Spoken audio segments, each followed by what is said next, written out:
The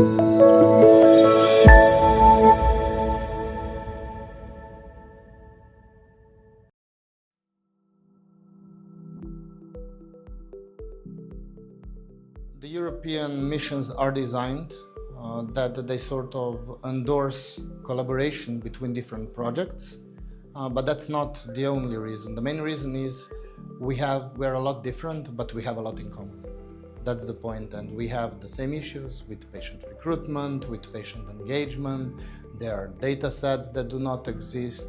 We have issues with sharing data for secondary use, how to utilize secondary data. And although we really address different tumors or cancers, types of cancers, and different concepts, we are about the science in the baseline is the same, and we share also a lot of opportunities. So if we can create a common pathway, to improve this research, especially in terms of secondary use, and if we can show that you can also apply different types of methodologies, different types of algorithms into different cancers, I think we will achieve what we want to achieve.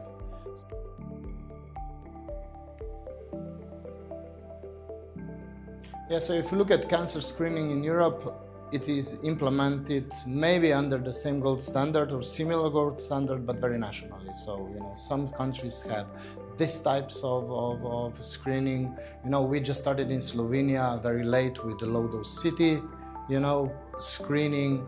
And so the programs themselves, well, the technology or the methodology behind it is gold standard, so MRI is MRI.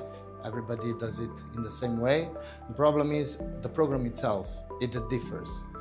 So what we want to do is create something a bit more methodological, with options, with clearly list of potential benefits, and then sort of, also to ensure to create, as I said, common data sets that are comparable, because clinical data around Europe, not only around Europe, within regions of a certain country, is sometimes not comparable at all. We can go to the semantics. What a certain feature means in a certain healthcare system is not always the same. I have the experience with BMI, right? BMI is observed differently with slight variation in different countries, right? So what is healthy and what is not healthy is also, there's no really unified terminology.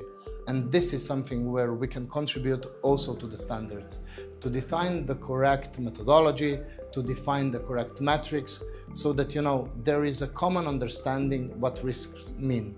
Of course, risks are not only internal, right? They stem also from the environment and also our behavior. But biologically, we are the same. So biological risks are more or less similar and much influenced, of course, by the genetics and epigenetics of our body.